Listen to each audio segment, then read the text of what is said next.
반갑습니다. 저는 이상범 목사고요. 귀한 예배 초대해 주셔서 감사합니다. 오늘 우리가 말씀을 같이 읽었는데요. 우리 친구들이 재밌어야 될 텐데 걱정이네.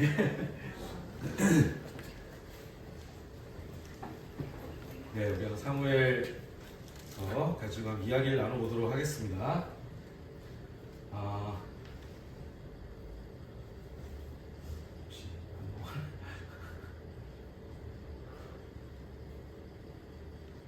이제 됩니다. 예.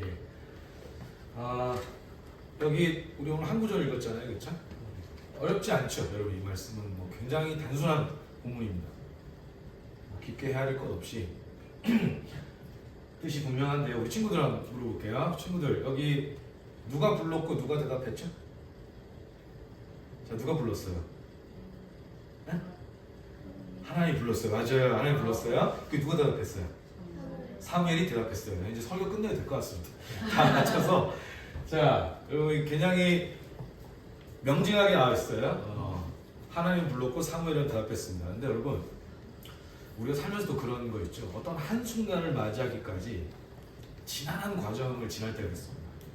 결과만 보는 사람은 그 한순간에 주목을 하지만 과정을 아는 사람은 이 한순간이 그냥 온 게 아니라는 걸 알고 있죠. 여러분, 이것도 마찬가지입니다. 하나님 부르시고 사무엘이 대답하는 이 순간을 맞이하기까지 정말 많은 대가를 치러야 했습니다. 그리고 하나님이 신적 인내가 바닥날 정도로 견뎠어야 했습니다. 근데 하나님의 은혜가 퇴각하지 않은 덕분에 지금 이 장면을 받게 된 거거든요. 우리가 그 과정을 한번 추적해 보면 좋겠는데, 제 말이 좀 거창합니다만 용서하고 한번 봐주시죠. 여러분, 이스라엘 백성이 방금 제가 다시 말씀드릴게요. 사무엘이 있고 하나님이 계시고 하나님 사무엘을 불러서 대답하는 그 장면은 시대적 배경이 이름이 뭐죠? 사사시대죠. 왕정시대가 도래하기 전이죠. 사사시대입니다. 여러분, 그 사사시대라는 건 약속의 땅 위에서 일어난 역사죠. 가나안 땅 위에 들어와서 거기 정착하고 뿌리 내리고 살림 차리고 그렇게 살면서 일어난 그 역사가 사사시대잖아요. 사사시대 전에 이스라엘은 애굽에 있었습니다. 여러분, 그 애굽에서 이스라엘의 신부는 뭐 처음엔 그렇지 않았습니다만 나중에 요셉을 알지 못하는 왕이 출현하면서부터 이스라엘은 종살이를 시작했습니다. 여러분, 노예로 산다는 게 어떤 걸까요? 노예로 산다는 거. 지금은 우리가 인류의 보편적 가치로서 노예 제도에 찬성하지 않습니다. 우리 다 반대하고 그런 일이 있으면 당연히 항의하고 변화를 촉구할 텐데, 여러분 아시겠지만 고대 사회의 노예 제도는 사회의 당연한 질서의 일부분이었고 경제적으로도 당연한 거였습니다. 이스라엘 백성이 이제 그 노예 계급에 있었던 건데, 노예로 사는 이스라엘의 삶이란 오늘날로 표현하면 이런 거죠. 인권이 없는 거죠. 자기 결정권이 없습니다. 그 주인의 소유품 같은 거라서, 그리고 귀중한 소유품도 아니에요. 쓰다가 쓸모없어지면 버립니다. 조금 고쳐서 더 쓸만하다 그러면 고쳐줍니다. 그러니까 이게 사람으로 여겨지는 게 아니라 뭐랄까요? 그냥 소모품, 그죠? 물건, 막 때로는 그것만도 못한, 주인이 귀하게 아끼는 물건만도 못하게 노예가 자기 스스로를 확인할 때가 많은 거죠. 그렇게 살던 이스라엘이 너무 괴로웠나 봐요. 통곡하고 신음했습니다. 그 기도가 하나님께 상달되죠. 여러분, 여기 계시는 분들은 가끔 기도할 때 눈물만 줄줄 흐를 때가 있죠. 말이 안 나오는 거예요. 한숨만 계속 쉴 때가 있습니다. 여러분, 왜 그렇게 기도하죠? 말을 할 줄 몰라서 그렇게 기도하는 게 아니에요. 내 괴로움을 담아낼 말을 차마 찾지 못해서 그래요. 내 이 어려움과 난감함과 고단함을 하나님께 표현을 하고 싶은데 그걸 표현할 언어를 찾지를 못하겠는데, 그러니까 한숨 쉬고 신음하고 눈물을 흘리는 거거든요. 이스라엘이 그랬습니다. 그저 울었고 통곡했습니다. 하나님이 그걸 듣고 하나님은 헤아리시죠. 사람은 말을 해야 알지만 하나님은 눈물 안에 담긴 그 마음을 아시죠. 예, 한숨 안에 담긴 그 사연을 아십니다. 하나님 그걸 다 헤아리시거든요. 그래서 그 권능의 팔을 이제 드디어 드십니다. 모세를 역사의 전면에 내세워서 이스라엘 꺼내죠. 바로 그 말을 듣지 않습니다. 왜냐하면 자기 소유품인데, 오늘 모세 와가지고 하나님이 다 보내란다, 다시 되돌려 달란다. 그러니까 이게 무슨 말 같지 않은 소린가? 야, 얘네 일 더 시켜. 정신 차리게. 초장에 싹을 잘라버릴 셈으로 더 혹독하게 하거든요. 그 결과 어떻게 되죠? 애굽에 10가지 재앙이 나옵니다. 여러분 그 10가지 재앙의 의미는 이런 거예요. 그 완악한 바로의 허리를 부럽뜨리는 겁니다. 네, 한마디 우리 식으로 하면 허리를 분질러 버립니다. 스스로 굽힐 생각이 없으니 하나님 내가 굽혀줄게 라고 하신 거죠. 하나님 누르신 거예요. 그래서 바로가 이제 엎드리고 첫째 것이 다 죽잖아요. 여기 끔찍한 일입니다. 우리가 성경에서 자주 접해서 그렇지 사람부터 짐승까지 첫째 난 것이 다 죽는다? 이거는 상상이 안 되는 재앙이에요. 이건 이제 이집트 온 땅에 이런 재앙이 임한 건데 이제 그때 두 손 두 발 들고 가라 빨리 떠나라 해서 이제 이스라엘 백성이 나옵니다. 자, 이스라엘 백성을 하나님이 광야로 데려 나오신 다음에 어떤 청사진을 보여주시냐면 나는 니네가 이제 애굽에서 빠져나왔으니 알아서 행복하게 잘 살아라. 이게 내 계획이 아니고 나는 너희를 데리고 새 나라를 세울 거다. 라는 나라에 대한 청사진을 보여주셨어요. 근데 여러분 이 시대 때는 나라 하면 제일 정점에 누가 있어야 됩니까? 왕이 있어요. 여러분 왕이 다스리는 시대예요. 그죠? 그게 뭐 지역 왕이든 뭐 전체를 통솔하는 제국의 왕이든 왕이 있는 시대인데 이스라엘 백성에게 나라를 세운다고 하면 왕이 생긴다는 얘기고 왕하면 이스라엘은 트라우마예요. 방금 전까지 자기들을 누르고 혹사시켰던 바로 이스라엘에게 각인된 왕의 이미지는 바로예요. 파라오가 이 사람들한테는 가장 그 왕의 강력한 이미지인데 왕을 또 세운다고 하니 불안하겠죠. 그때 하나님이 이스라엘의 트라우마를 치유해 줄 뿐만 아니라 완전히 밝은 미래를 열어줄 전무후무한 약속을 주십니다. 무슨 약속이냐? 내가 너희의 왕이 되어주겠다. 여러분 하나님이 친히 왕이 되어주시는 나라를 세우리라 하고 약속을 해주세요. 하나님이 왕이 되어주시는 나라. 여러분 세상에 이런 약속을 받은 나라는 없었습니다. 이스라엘이 유일했습니다. 근데 문제가 뭐냐? 그 복인지 몰라서 추락하는 역사가 사사시대입니다. 그러니까 여러분 우리한테 참 중요한 건 이거죠. 하나님께 내 삶에 필요한 걸 알고 복을 구할 줄 알아야 됩니다. 그리고 그걸 받고 누릴 줄도 알아야 되는데 복을 헤아리는 마음을 상실하면 하나님이 주신 복을 헤아리는 마음을 상실하면 바꿔 말할까요? 복이 복인 줄을 모르기 시작하면 그럼 참 어려워지죠. 참 어려워집니다. 그래서 추락하는 게 사사시대거든요.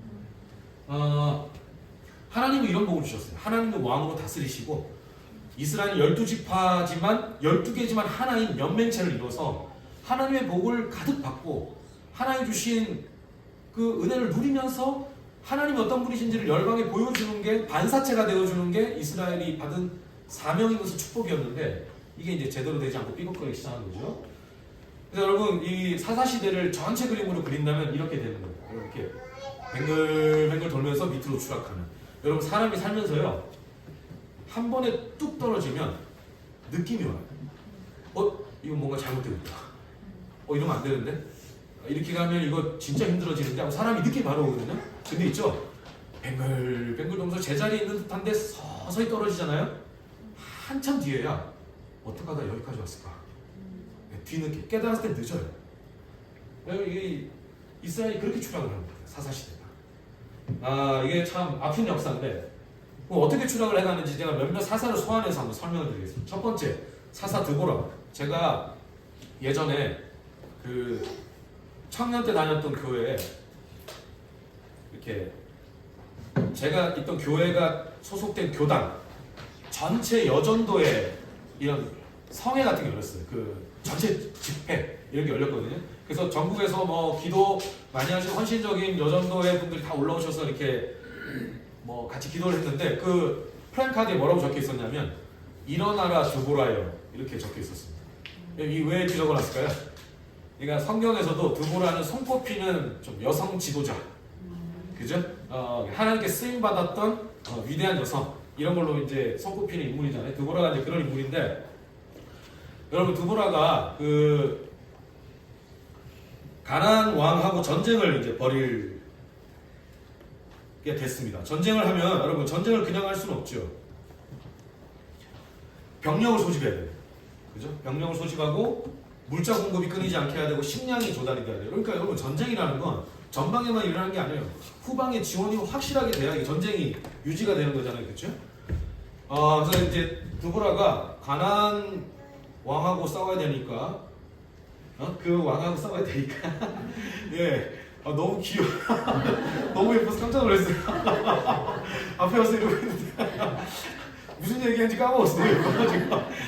예, 어디까지 얘기했죠? 전쟁 가나안왕이랑 전쟁. 예, 맞습니다. 가나안왕하고 전쟁을 하는데 병력을 최대치로 모아야 되는 거예요. 소집을 하는데 소집 명령에 불응하는 지파가 몇몇이 나옵니다. 왜 불응했을까요? 일단 딱 보니까 우리 지역이랑 가까운 쪽 전쟁이 아니에요. 굳이 우리 가나안 땅 정복하느라고 그 피 흘리고 땀 흘렸는데 뭐 또 싸우냐? 우리 빼줘라 라고 하면서 비협조적인 자세를 취하고 나중에 외면합니다. 그래서 병력이 기대한 만큼 모이지 않은 상태에서 전쟁을 해요. 하나님이 도우십니다. 이깁니다. 그리고 나서 드보라가 그 유명한 드보라의 노래를 불러요. 이게 성경에서 꼽히는 찬가 중에 하나거든요. 그 신학에는 마리아의 찬가가 되게 유명하잖아요. 성령으로 잉태된 다음에 하나님께 찬양하고 이제 이런 노래가 유명한데, 구약에서도 이 드보라의 노래, 전에는 미리암의 노래 이런 거 다 유명하지만 이 드보라의 노래 되게 유명한데, 거기에서 드보라가 하나님을 향한 그 감사만 노래하는 게 아니에요. 뭘 노래하느냐? 죄송합니다. 세 번역이 아니라서 제가 생각을 못하고 이렇게 갖고 왔습니다. 같이 읽으시죠. 시작. 내가 양이 우리가 들면서 목자의 피 묻은 소리를 들으면 어찌 되느냐. 그가 쓰는 연합한 저주에 저주하며 나는 내 머름이 어찌 되느냐. 아셀은 해변에 앉으며 자기 문을 고소하도다. 네, 여러분 여기 보면요, 양의 우리, 목자, 피리 부는 소리, 해변, 항만, 분위기 어떠세요? 여기 언급되는 단어들만 보면 뭔가 아늑하고 평화롭고 이런 분위기죠. 그러니까 어떤 지파들은 이런 분위기 속에 있었다는 거예요. 여러분 이렇게 지내는 거 그 자체는 문제가 안 되죠. 제가요, 저는 이제 캠핑, 제가 캐나다 온 지 한 1년 반밖에 안 됐습니다. 제가 밴쿠버 새내기입니다. 근데 제가 여기 와가지고 이제 사람들이 좀 쉼이 필요할 때 캠핑도 가고 이렇게 하는데, 제가 이제 그런 에너지도 잘 없고 잘 못해요. 그러니까 목사님 한 분이 제가 너무 딱했는지 그분이 캠핑 베테랑이세요. 자기 쉴 때 한번 같이 가자. 그래서 이제 저를 데려가 주세요. 저를 갔는데 이분 진짜 텐트 제대로 저 깜짝 놀랐어요. 너무 잘 캠핑을 하시더라고요. 그래서 이렇게 앉아있는데 모닥불 쬐면서 가만히 앉아있는데 갑자기 캐나다 남성이 딱 지나가다가 우리가 쳐놓은 텐트랑 분위기를 딱 보더니 이게 이 사람이 캠프를 한두에 한 사람이 아니구나라고 느꼈는지 선수끼리 서로 알아보나 봐요.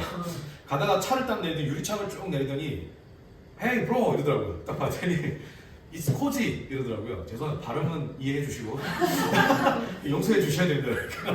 cozy 이러더라고요. 그거보다 너무 크게 본 거 아니야? 그걸 딱 듣는데 막 이제 땡큐 이러면서 이제 보냈어요. 그러니까 우리가 그 옆에 강물이 막 흐르고 있었고 따뜻한 모닥불에 손 째면서 이제 딱 쉼을 누리고 있었거든요. 그걸 보면서 야 니네 되게 평화로워 보인다, 아늑하다 이렇게 얘기를 한 거잖아요. 근데 여러분 그건 맞아요. 맞는데 한번 상상을 해보죠. 우리가 있던 그 강 건너편이 보였거든요. 건너에서 만약에 전쟁을 하고 있었다면 이거 이야기가 달라지죠. 이 평화가 웬 말입니까? 지금 저쪽에서 사람이 죽어나가고 있는데 여기서 지금 내가 모닥불 쬐면서 고기 굽고 바베큐 하고 있으면 여러분 이건 좀 문제가 있는 거예요. 이 사람들이 그랬던 거예요.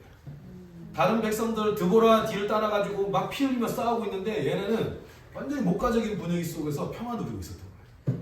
그러니까 드보라가 책망하는 거죠. 형제들아, 자매들아, 너희의 평화가 옳으냐? 형제들이 이렇게 싸우고 있는데 돌아봤어야 마땅하지 않냐?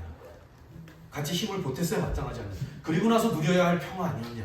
라고 얘기를 하는 거죠. 그래서 이게 책망성 찬양이 이제 여기 들어있다. 그러니까 여러분 이거 보면 우리가 뭘 알 수 있죠? 내부 균열. 여러분 사사기 역사의 초반인데 벌써 균열 조직이 보이는 거예요. 서로가 갈라지고 있다라고 하는 걸 우리가 알 수 있습니다. 자, 두 번째 사사를 소환해서 한번 볼게요. 자, 기드온입니다. 여러분 그 기드온이라는 사람은 연구가 좀 필요한 사람이에요. 우리가 이제 주일학교에서도 기드온 이야기를 들려주고 또 어른들 여기도 기드온은 많이 읽히는 인물인데 이게 작년 버전이라 어떨지 모르겠네. 여러분 일단 이렇게 한번 들어보시죠. 인간사, 제가 옳다는 게 아니에요. 현상을 기술하는 겁니다. 인간사, 사람이 있는 곳에는 차별이 항상 있습니다. 보이게 보이지 않게, 크고 작게 차별이 존재하기 마련입니다. 이 사람의 본성 같은 거예요. 참 이상하죠. 그죠? 차별을 또 하고 있을 땐 본인이 잘 몰라요. 차별 당해보면 알아요. 아 이게 얼마나 서럽고 사람을 힘들게 하는 것이. 그러니까 여러분 이게 참 살면서 차별을 주는 사람의 경험, 차별을 받는 사람의 경험을 우리가 골고루 하면서 살게 되는데 특히 여러분 그 차별이 발생할 때 그 안에 많이 작동하는 개념이 뭐냐면 비주류입니다. 주류와 비주류의 구분, 내부자와 외부인의 구분. 여러분 이게 뭐냐? 여러분 우리가 인생 살면서요 비주류적 요소를 하나만 가지고 있어도 살면서 서러운 일을 한 번씩 당합니다. 뭐 이를테면 이런 거죠. 학력, 그리고 뭐 집안 배경, 뭐 재력, 이 사람의 사회적 지위, 여러분 이런 걸로 주류냐 비주류냐 이런 걸 사람은 자꾸 구분하고 싶어 하거든요.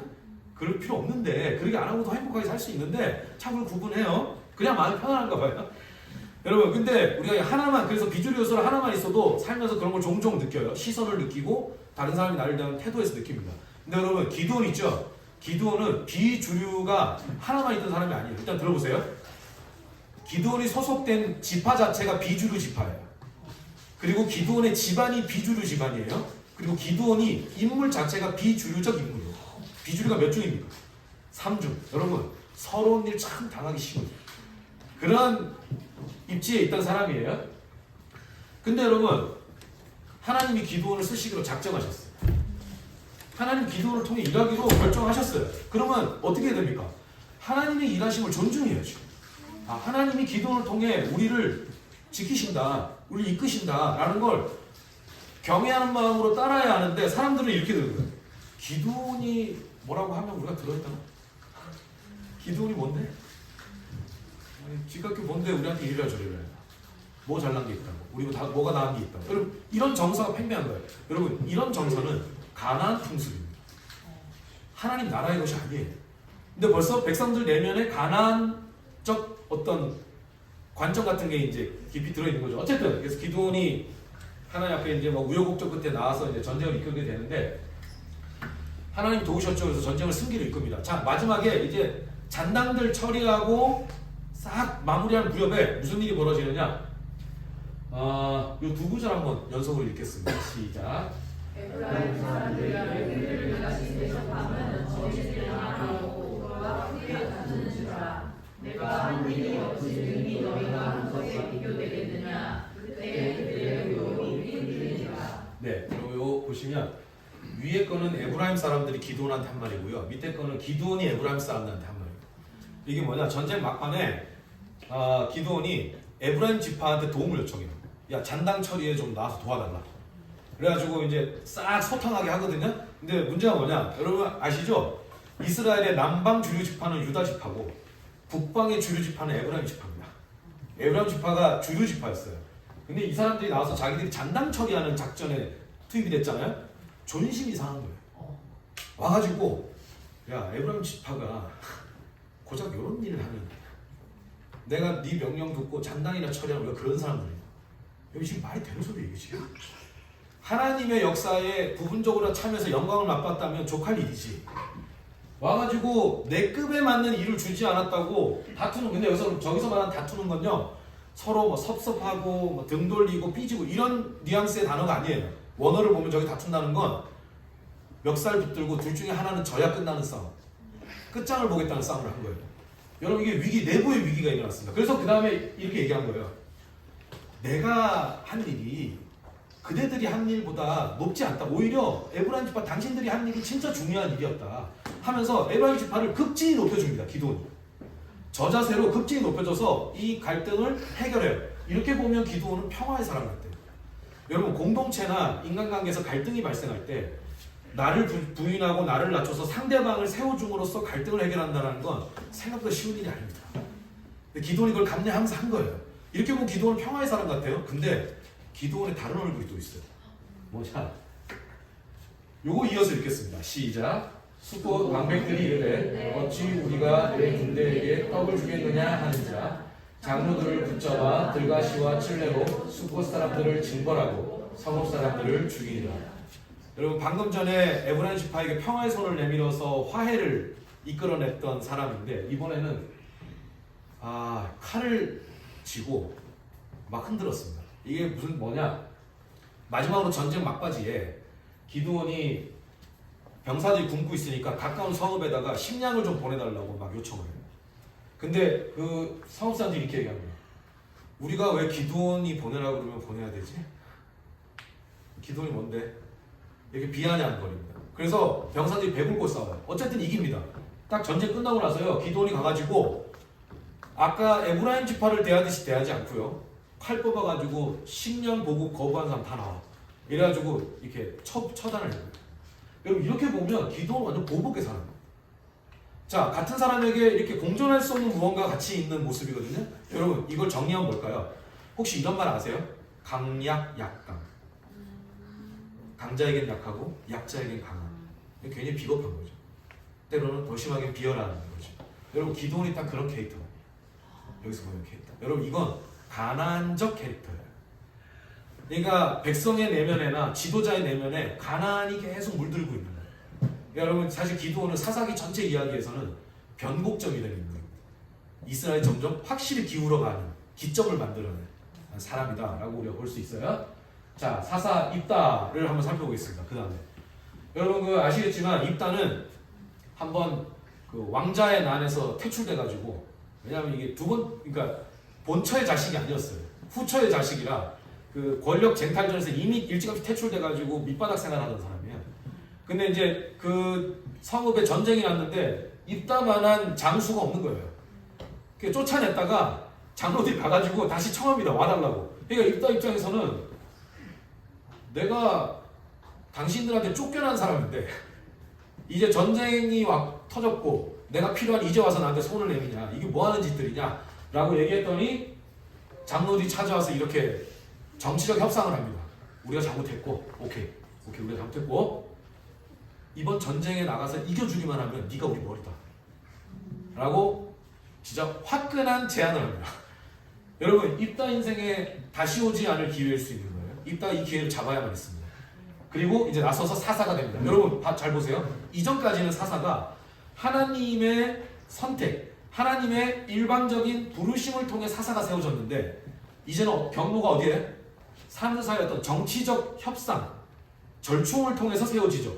여러분 오해하지 마세요. 사람들 사이의 대화나 어떤 약속을 통해 사람이 세워지는 게 틀렸다는 얘기가 아니에요. 사사기 내러티브, 사사기 이야기 안에서는 이게 약간 불길한 조짐이에요. 이 이야기 안에서 좋지 않다는 얘기예요. 자, 정치적 협상을 통해서 이제 사사가 세워지는 경로가 생기는데, 자, 나갑니다. 승리의 부담이 컸나 봐요. 아, 내 인생에 다시 오지 않을 기회다. 내가 요것만 잡으면 인생 역전인 거예요. 내가 그동안 당했던 불명예, 수치, 내 인생의 얼룩들 다 지울 수 있다. 아, 이제 완전 인생이 복구될 기회예요. 자, 부담이 컸는지 하나님이 시킨 적 없는 서원을 합니다. 여러분 잘 아시죠? 나가서 이기기만 해주시면 돌아올 때 나를 맞으러 나오는 첫 번째 것을 하나님께 바치겠습니다. 여러분 이건 책임 못 질 말이었어요. 근데 이 무모한 서원을 합니다. 나갑니다. 싸웁니다. 이깁니다. 돌아옵니다. 누가 맞으러 나오죠? 딸이 나옵니다. 딸이 나옵니다. 그래서 막 통곡하죠. 딸아 네가 왜 나왔나? 넌 왜 아비의 마음을 무너지게 했나? 그럼 여러분 바꿔서 얘기해보죠. 다른 집 사람이면 괜찮아요? 여러분 이건 누가 나와도 문제가 되는 서원이었어요. 서원 자체가 잘못된 거였어요. 그래서 우리가 여기서 한 가지 좀 명심했으나 하는 교훈이 있습니다. 여러분 잘못된 서원을 잘 처리하는 방법은 그 서원 자체를 회개하고 수정하는 겁니다. 잘못된 서원을 이행하느라 또 다른 잘못을 저지르는 건 하나님의 뜻이 아닙니다. 하나님 그런 분이 아니세요. 너 서원했으니까 그 잘못된 서원인데 무조건 지켜. 하나님 이런 분 아닙니다. 그 서원을 다시 성찰해라. 그리고 나의 뜻에 맞게 다시 해라. 라고 오히려 하나님은 우리에게 권면하신다라고 하는 거 여러분 한번 생각해 보시면 좋겠습니다. 여러분 저렇게 해서 이제 뭐라 그러냐면 내 딸이 나왔지만 하나님께 서원한 건 지켜야 한다 라고 하면서 딸에게 애도 기간을 허락해 준 뒤에 딸은 죽음을 맞습니다. 여러분 잘 생각해 보세요. 하나님께 서원한 건 지켜야 된다는 건 여호와 신앙에 포함된 고백이에요. 그런데 사람을 제물로 바치는 건 가나안 풍습입니다. 여러분 하나님이 가장 경멸하는 것 중에 하나가 뭐게요? 구약에서 그렇죠? 자식을 불 가운데로 지나가게. 몰렉 제사에서 보통 그렇게 했거든요. 여러분 자식을 왜 바쳤을까요? 내가 가장 아끼는 걸 바치면 신이 나에게 가장 큰 축복을 줄 거라고 믿은 거예요. 그래서 보면 막 이방인들하고 싸움할 때 보면 그 가나안 족속 중에 전쟁의 승기를 잡기 위해서 역전시키려고 아들 바로 바쳐버리고 막 싸우고 이런 사람들 나와요. 하나님이 가장 경멸하는 거예요. 사람을 제물로 바치는 거. 근데 지금 이 사람이 하나님께 서원한 걸 지켜야 된다는 그 고백을 전제로 근거로 사람을 제물로 바쳤어요. 여러분 이 혼합을 아시겠어요? 이건 말이 안 되는 소리. 그러니까 애초에 잘못된 서원이었고 그 서원은 철회되어야 마땅했습니다. 그런데 여러분 무리를 하거든요. 왜 무리했을까요? 저는 이렇게 추정합니다. 정치적인 메시지를 준 거죠. 네, 사람들한테 내가 이 정도의 대가를 치렀으니 너희는 나를 인정하고 따라야 된다라는 자기의 정치적 어떤 주도권을 잡기 위해서 이렇게 무리한 거의 정치 쇼맨십을 한 거다라고 보니까 여러분 좋지 않습니다. 여러분 좋지 않아요? 얘기 다 무너져 가는데 여러분 이제 이쯤 가면 좀 궁금증이 생기죠. 몇 명 하는 거지 사사를? 벌써 3명 했는데 또 하네. 마지막 사사입니다. 자, 삼손. 우리 삼손도 우리 주일학교 친구들하고 이렇게 많이 나눈 얘기인데 미안해 이것도 동심 파괴야. 잠깐 들어봐. 자, 여러분 삼손한테 우리가 배울 점도 있는데 좀 생각할 점도 있는 거예요. 여러분 저는 청년돼서 예수를 믿었거든요. 저희 집은 기독교 배경이 전혀 없었습니다. 근데 제가 고3 때 아버지가 폐암 말기 선고를 어느 날 갑자기 받으셨고 원래 한 3개월 산다 그랬는데 11개월 살다 돌아가셨어요. 저는 기적이라고 생각합니다. 좀 더 뵐 수 있는 기회를 얻었죠. 그건 참 감사했는데 아버지가 이제 치료받고 돌아가시는 그 과정까지 집이 엄청 많이 무너졌어요. 경제적으로 무너지고 정서적으로 무너지고 모든 가족이 저만 학생이고 다 성인이었거든요. 제가 3남매 중에 막내인데 모든 가족이 다 생활전선에 뛰어들고 아버지가 사업하면서 만들어놨던 빚이 이제 막 돌아오기 시작하고 아버지가 없는 자리가 참 컸는데 상실의 아픔을 느끼지도 못할 정도로 경제적인 압박이 너무 심했어요. 그러니까 거의 막 그쵸. 되게 충격적인 얘기긴 해. 그래서 괜찮아. 네, 좀 그랬습니다. 그래서 어머니가 근데 그 과정 속에서 기적적으로 예수를 믿으셨어요. 아는 분의 정말 강권으로 혼자 어떻게 살려고 그러냐. 이거 혼자이면 못 나간다. 교회로 오라고. 그래가지고 저희 어머니가 태어나 처음으로 예배당을 들어갔는데 들어가는 순간부터 끝날 때까지 우셨대요. 하나님이 막 만지신 거예요. 어머니가 그동안 막 혼자 끙끙 앓고 있던 게 터져버린 거죠. 그리고는 새신자반에 들어가서 복음을 들었어요. 예수 그리스도에 대해서 알게 됐어요. 저희 어머니 바로 결심하셔서 믿고 이제 그 다음에 3남매 중에 이제 저를 두고 기도를 많이 하셨죠. 저 막내가 일단은 말을 제일 잘 들으니까 쟤부터 예수 믿게 하자. 이래가지고 나름대로 기도를 하셨는데 저도 그 기도 덕분에 한 3, 4년의 과정을 거쳐서 예수를 믿게 됐는데요. 막 이게 청년 때니까 막 이렇게 자기 스스로 생각하는 게 있잖아요. 그러니까 막 안 믿어지는 것도 많고 질문도 많고 막 이러니까 이거 한 번에 못 믿은 거예요. 제가 막 그 구도의 기간이 필요했는데 그때 군복무 기간이 저한테 좀 중요했어요. 제가 군대에 있는 동안 한번 예수 믿는 게 뭔지 한번 알아보리라. 제가 믿지는 않을 때였어요. 그냥 어쨌든 알아보고 내가 결정을 하자. 내가 예수님을 믿는다면 평생 잘 믿을 것이고 아니라면 나는 이건 정리할 거다. 더 질질 끌지 않을 거다. 이러고 이제 군대를 갔거든요. 갔더니 이제 제가 이것저것 하나님께 많은 은혜를 받았는데 말년에 제가 훈련하다 허리를 다쳤어요. 그래서 이제 국군병원에 입원을 했는데 거기 갔더니 그 소위 신우회라 그러죠. 그 예배 드리고 싶은 장병들 모아가지고 예배를 드려주려고 로컬 교회에서 들어오더라고요. 청년부가 들어와서 청년부 회장이 우리를 이렇게 인도하면서 그냥 약간 예배라기보다는 이렇게 나눔에 가까웠죠. 청년부 그 회장 청년이 그걸 할 수는 없으니까 가까웠는데 그때 저희한테 기도 제목을 물어보더라고요. 여러분 그 교회를 안 다니는 사람한테 교회 안에서 당연하게 여기는 그 문화가 되게 낯설 때가 있습니다. 기도 제목이란 말이 되게 어려워요. 처음에 들으면 이게 무슨 제목을 얘기하는 거지? 그래서 옆에 사람한테 물었어. 기도 제목이 뭐예요? 그러니까 너 기도하고 싶은 거 얘기하라는 거 기도 제목이라고 한다고 그러더라고요. 그래서 제가 뭘 기도해야 될까 근데 진짜 저한테 그때는 한 가지 제목밖에 없었어요. 믿고 싶은데 안 믿어지더라고요. 그래서 저는 좀 믿음이 있었으면 좋겠다. 믿음이라는 게 진짜 있다면 저한테 좀 주어지면 좋겠다. 이런 기도 제목을 했어요. 제가 그 과정 통해서 하나 깨달은 건 믿음이 하나님의 선물이라는 걸 깨달았습니다. 아멘. 여러분 믿어지는 거 그 은혜입니다. 아멘. 여러분 그 사람 믿고 싶다고 믿는 거 아니에요. 아멘. 하나님이 믿게 해주셔야 믿을 수 있습니다. 아멘. 그러니까 믿는 것조차도 하나님 은혜고 하나님 선물인데 어쨌든 그걸 좀 하나님 저한테 느끼게 해주셨던 것 같아요. 어쨌든 그걸 했는데 바로 제 다음에 있던 애가 이제 기도 제목을 순서대로 얘기하잖아요. 제 다음에 있던 이 친구가 누구였냐면 그 국군병원 안에서도 전형적인 교회 오빠였어요. 그 진짜 보면 음악 잘하고 되게 상냥하고 참 인품 뛰어나고 이런 사람이었거든요. 얼굴도 엄청 잘생겼어요. 네, 제가 그런 친구였는데 이 친구가 뭐라고 잘 들어보세요. 기도 제목을 이렇게 얘기했어요. 저는요 아브라함의 믿음과 솔로몬의 지혜와 삼손의 건강을 갖고 싶답니다. 그렇게 다 가지고도 또 가져가야만 했냐? 뭐 지금 여러분 이 완전 삼박자 축복이야. 믿음도 가지고 지혜도 가지고 건강도 가지고. 그러니까 여러분 제가 그때 믿음 뭐 신앙생활을 잘 못했지만 한 가지는 알았어. 어떤 성경의 인물이 가지고 있는 상징성이 있구나. 아브라함 하면 믿음, 솔로몬 하면 지혜. 근데 삼손은 건강이라 그러는데 여러분 더 정확히 말하면 건강은 아니죠. 삼손이 무병장수했습니까? 그 정도였어요? 초인적인 힘을 가지고 있었어요. 단순히 건강이 아니라 사람이 스스로 가질 수 없는 힘을 가지고 있었던 거예요.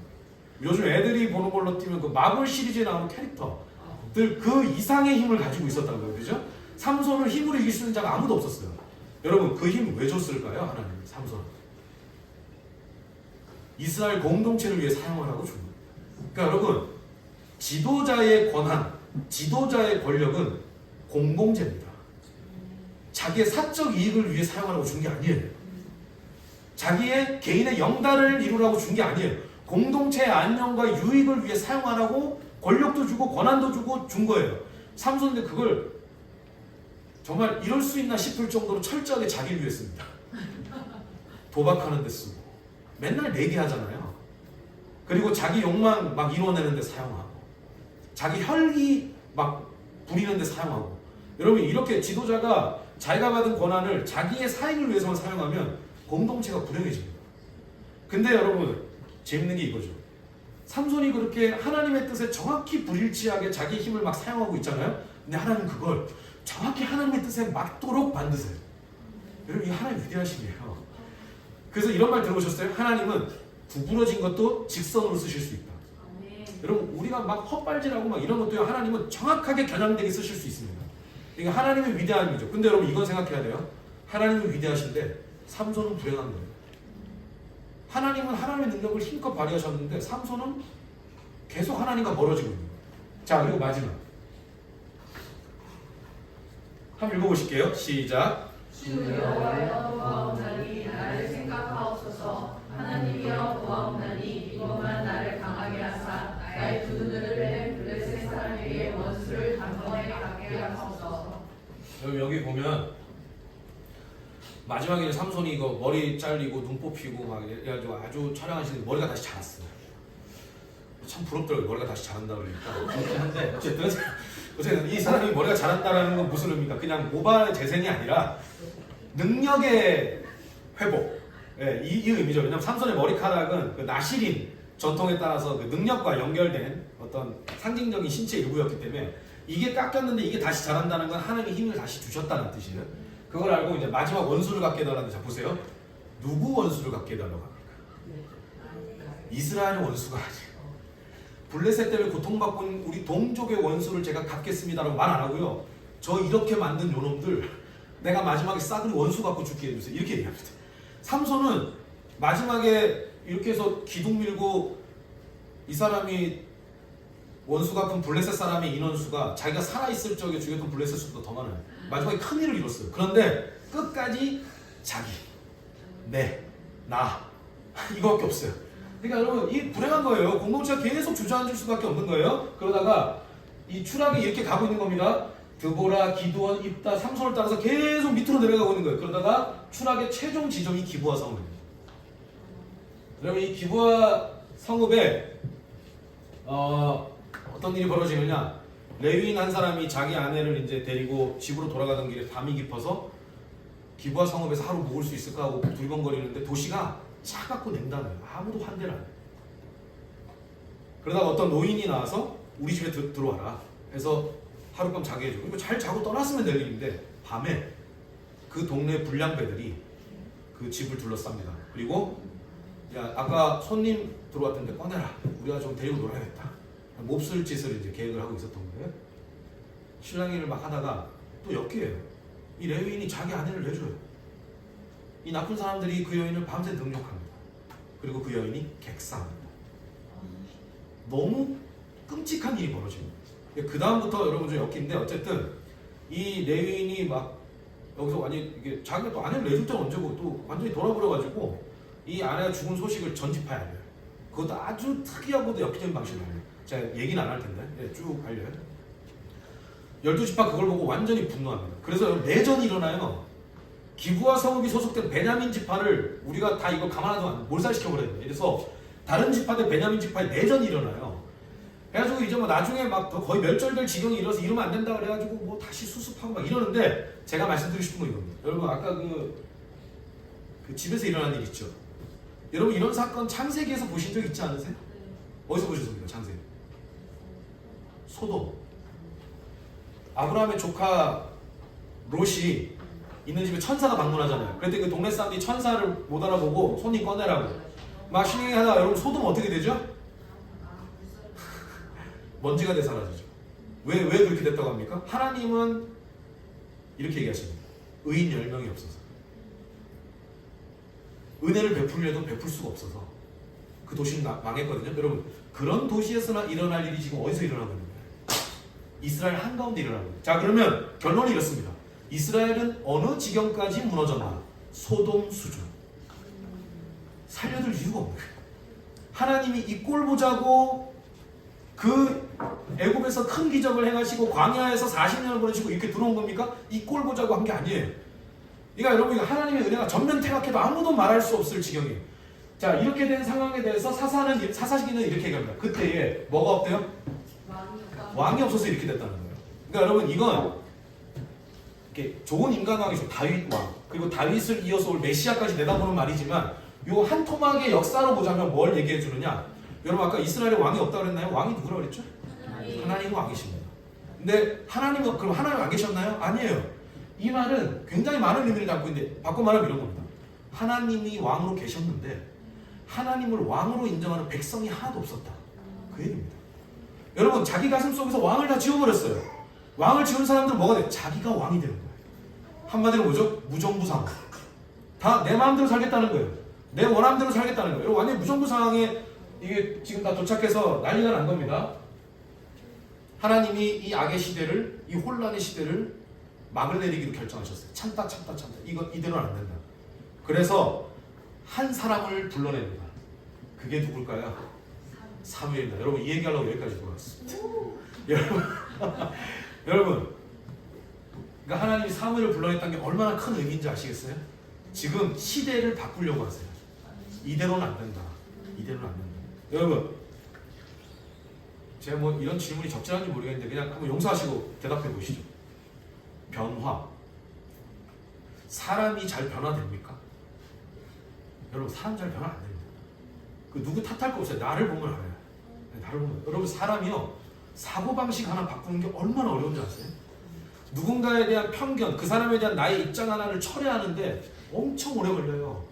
뼈를 깎는 고통이에요. 사람이요 자기가 원한다 바꿔야지 한다고 바꿔지는 게 아니에요.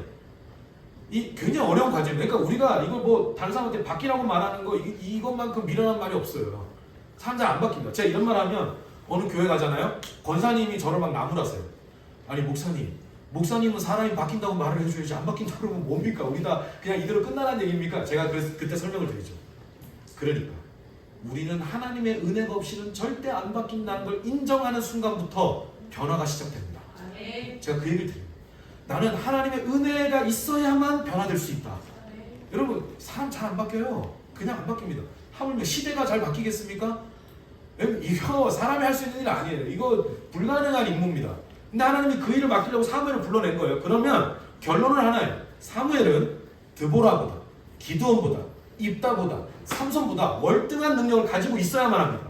왜냐하면 이 네 사람도 시대를 바꾸지 못했거든요. 당대의 일을 처리했을 뿐이지. 그럼 사무엘에게 특별한 능력을 하나님이 주셔야만 해요. 주셨어요. 뭘까요? 경청하는 능력입니다. 여러분 하나님 나라에서 가장 중요한 능력이 뭔지 아세요? 들을 줄 아는 능력. 하나님의 말씀이 들리는 거예요. 아까 이 얘기 있죠? 이스라엘에 왕이 없으므로. 이거 바꿔 말할까요? 하나님의 말씀을 듣는 사람이 없으므로. 왕의 말씀에 귀 기울이는 사람이 없으므로. 그 뜻이에요. 다 자기 소견에 오른 대로 사는 거예요. 자기 내면에 이너 보이스를 듣고 사는 거, 혹은 나를 이렇게 자꾸 가치관적으로 혼란스럽게 하는 이런 이야기를 듣고 산 거예요. 그런데 하나님이 드디어 하나님 부르실 때 대답하는 한 사람을 불러요. 사무엘. 여러분 제가 여러분 어떻게 생각할지 몰라도 저는 이렇게 믿습니다. 하나님은 능력자 찾지 않으셔요. 왜 그럴까요? 능력은 하나님 갖고 계시거든요. 하나님 베푸시면 능력 갖는 거예요. 그럼 여러분 중요한 건 뭘까요? 하나님이 그저 찾으시는 사람은 귀 기울이는 사람이에요. 하나님의 말씀을 듣고 반응할 줄 아는 사람. 당신이 말씀하시니 제가 듣겠습니다.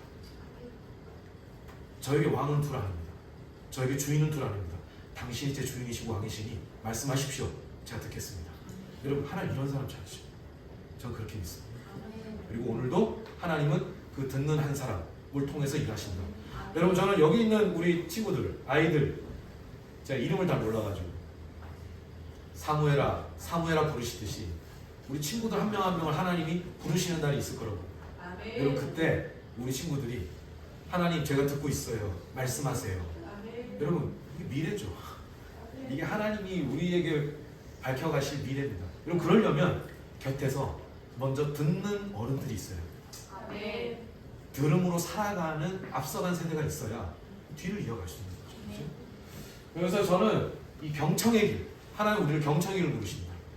말씀을 듣는 사람, 그런 삶으로 우리를 부르신다라는 생각이 듭니다. 여러분 이제 마무리할 텐데요. 듣는다는 게 뭘까요? 여러분 듣는다는 거 우리가 잘 생각해 볼 필요가 있는데,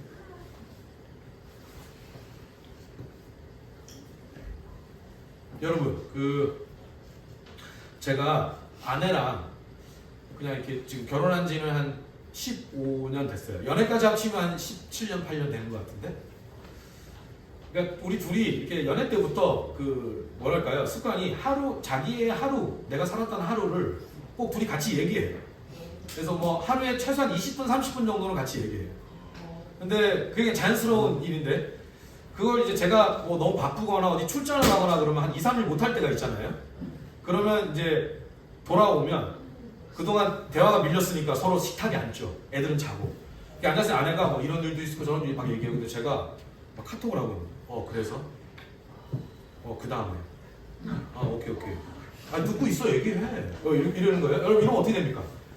그냥 자라, 일어나. 여러분, 이러겠죠? 여러분, 왜 이러냐면, 듣는다라는 건 그냥 소리만 듣는 게 아니에요. 만약에 듣는 게 소리만 듣는 거라면 아내가 이렇게 섭섭할 이유가 없죠. 그러니까 여러분 오해하지 마세요. 제가 그랬다는 얘기가 아닙니다. 제가 가정을 하는 거예요. 여러분 듣는다는 건 뭐냐면 이렇게 이해하십시오. 지금 말하는 대상을 내가 그 존재 자체를 받아들이는 거예요. 이 사람을 받아들이는 거예요. 여러분 하나님께 귀 기울인다, 하나님께 듣는다는 게 뭘까요? 하나님 자체를 받아들이는 거예요. 하나님을 내 마음에 모시는 거예요. 내 삶에 모시는 거고, 내가 하나님을 받아들이는 거예요. 그러니까 여러분 우리가 듣는다는 걸 할 때 단순히 정보의 취합, 이해, 여러분 이렇게만 이해하시면 안 되고 인격의 수용이에요. 하나님이란 인격 자체를 수용하고 그분이 하시는 말씀, 그 마음을 헤아리고 간직하는 것. 여러분 이게 듣는 거다. 진정한 경청이다. 여러분 그래서요 말씀을 읽을 때 저는 제일 중요한 게 뭐라고 생각하냐면 거기는 정보 잘 몰라도 돼요. 여러분 저는 아직도 야곱의 12아들 이름을 못 외워요. 맨날 헷갈려요. 여러분 그런 거 몰라도 돼요. 더 중요한 게 뭡니까? 말씀을 읽을 때 그 안에서 하나님의 마음을 발견하셔야 돼요. 하나님의 마음이 이거구나. 그 인격을 발견하셔야 돼요. 그 다가오시는 받아들일 점. 여러분 이게 우리의 성경 읽기를 다시 살려줄 수 있는 길이다라는 생각이 듭니다. 여러분 요즘에 보면 이제 마무리 해야 될 것 같습니다. 여러분 또 못다한 이야기는 오후에 하기로 하고, 오후에 저랑 뭐 시간 있는 거 아시죠? 네. 약간 지금 공포스러워 하시는 거 아시죠? 또 해? 막 이런 있어. 여러분 제가 우리 품격 있는 예배를 위해서. 여러분 이 그림 이거 너무 유명해서 이 그림 다 아시죠? 네. 이게 빈센트 반 고흐의 별이 빛나는 밤이라는 그림인데 요 그림 보면 이 고흐의 이 기법이잖아요. 굉장히 아름답죠. 하늘이 물결 같잖아요. 그렇죠? 이렇게 쫙 이어진 건데 여기 그림에 대한 해석이 많습니다. 근데 그냥 그 중에 하나, 해석이 여러 가지잖아요. 그 중에 하나는 여기 있는 이 달빛 그리고 옆에 수놓아 있는 이 별빛이 뭘 의미하느냐? 하늘에 있잖아요. 하나님의 사랑, 하나님의 용서, 하나님의 은혜, 하나님의 자비 이걸 의미한다는 거예요. 이 별빛들이. 근데 여러분 하나님의 사랑, 자비, 용서 다 좋은데 이게 하늘에만 있으면 우리께 돼요 안 돼요? 안 돼요. 우리는 어디 삽니까? 우리는 땅에 살고 있어요. 하늘에 있는 게 땅에 전염이 돼야 돼요. 거룩한 전염이 돼야 우리께 될 수 있거든요. 그래서 보면 여러분 여기를 한번 봐보실래요? 여기 밑에 있는 마을에 있는 집들 창문 색깔이 달빛, 별빛과 비슷한 색깔의 집들이 있습니다. 보이세요? 이건 뭐죠? 하늘에 있는 하나님의 자비와 은혜가 이 땅에 있는 사람들의 것이 된 거죠. 그 은혜를 받아들인 사람, 그 사랑을 경험한 사람. 근데 여러분 딱 하나 새까만 창문을 한 집이 하나 있어요. 보이세요? 요 집이에요.